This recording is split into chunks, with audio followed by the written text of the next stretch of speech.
Assalamualaikum warahmatullahi wabarakatuh. Kembali lagi di channel Marsha Supiakto.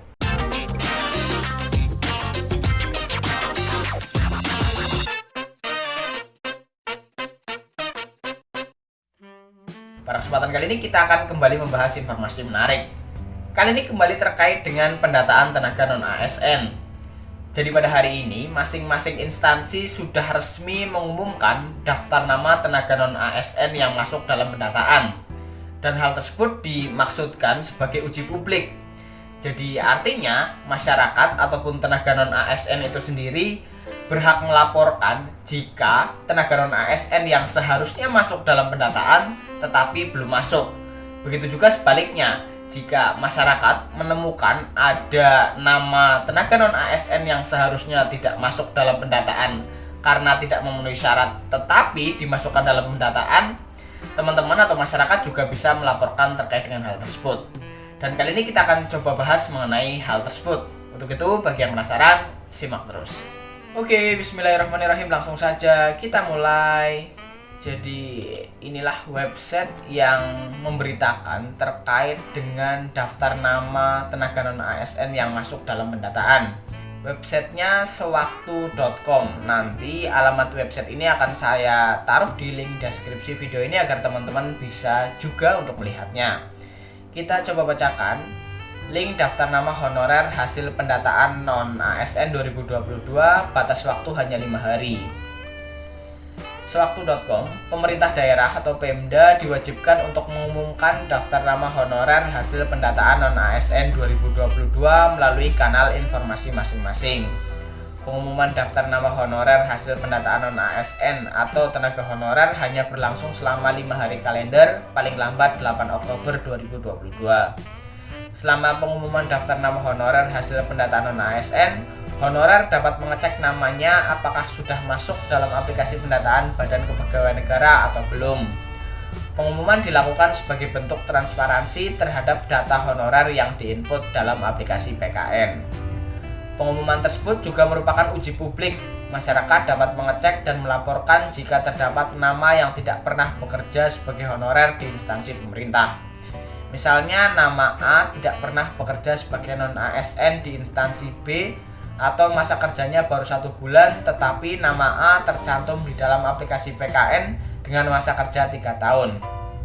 Jika menemukan data seperti itu, masyarakat dapat melaporkan kepada instansi terkait.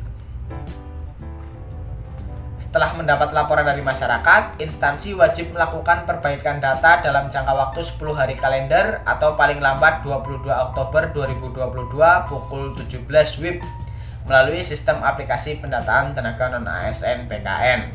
Selama uji publik, honorer atau non-ASN yang belum terdata juga bisa melapor kepada admin instansi untuk didata. Admin instansi kemudian mengajukan surat permintaan untuk membuka kunci akses aplikasi pendataan kepada PKN. Setelah kunci akses dibuka, admin instansi menginput data susulan ke dalam aplikasi PKN.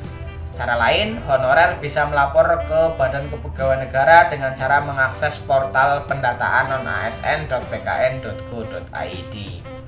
Di portal tersebut terdapat petunjuk untuk melapor bagi honorer yang belum terdata.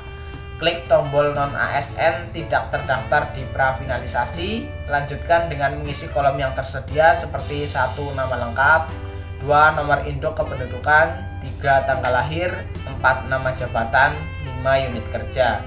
Setelah itu, upload SK minimal 1 tahun sebelum 31 Desember 2021 dengan pembiayaan langsung dari APBD atau APBN. Selanjutnya, klik CAPTA lalu submit.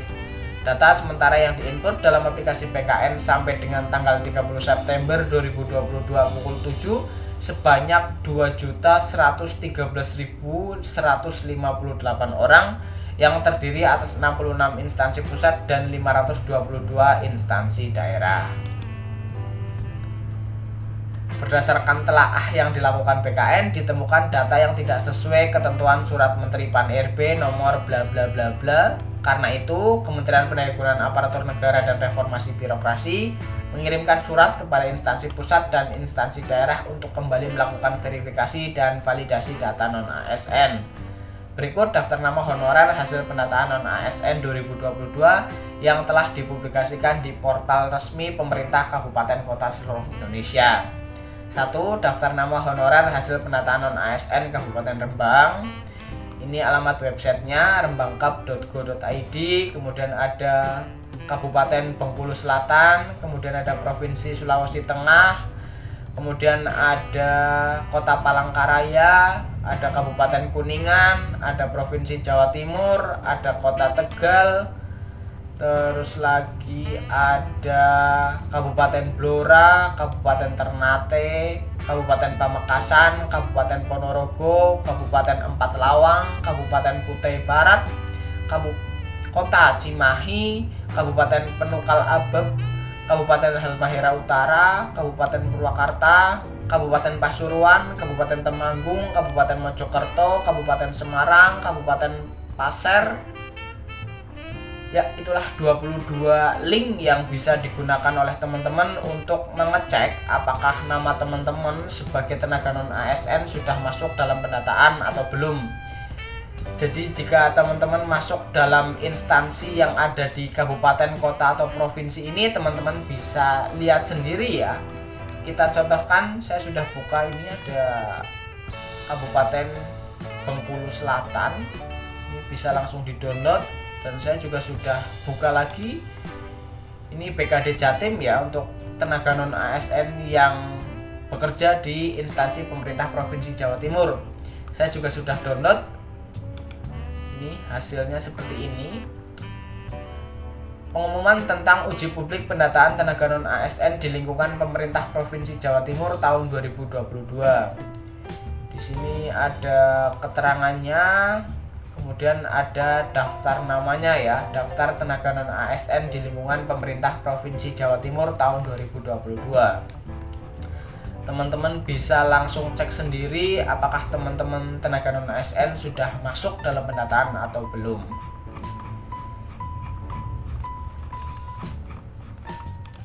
Dan saya penasaran terkait dengan honorer BLUD ya, karena kemarin saya dengar ada BLUD yang kabarnya masuk dalam pendataan karena seharusnya tidak masuk karena tidak sesuai dengan persyaratan yang diberikan oleh Menteri Pan-RB. Dan untuk Provinsi Jawa Timur sendiri, setelah saya cari-cari di sini, tidak ada tenaga non-ASN yang bekerja di rumah sakit ya.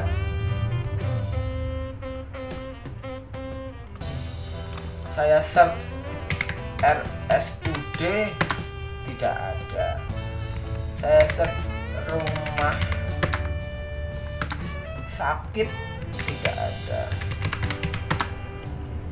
Jadi tandanya tidak ada tenaga non-ASN yang masuk dalam pendataan ya, khususnya yang bekerja di rumah sakit, apalagi BLUD. Jadi itu membuat semakin jelas ya bahwa BLUD memang tidak masuk dalam pendataan. Jadi mungkin itu yang bisa disampaikan pada kesempatan kali ini. Jika ada tanggapan atau pertanyaan, silahkan tinggalkan di kolom komentar. Terima kasih, mohon maaf bila ada kesalahan. Wassalamualaikum warahmatullahi wabarakatuh.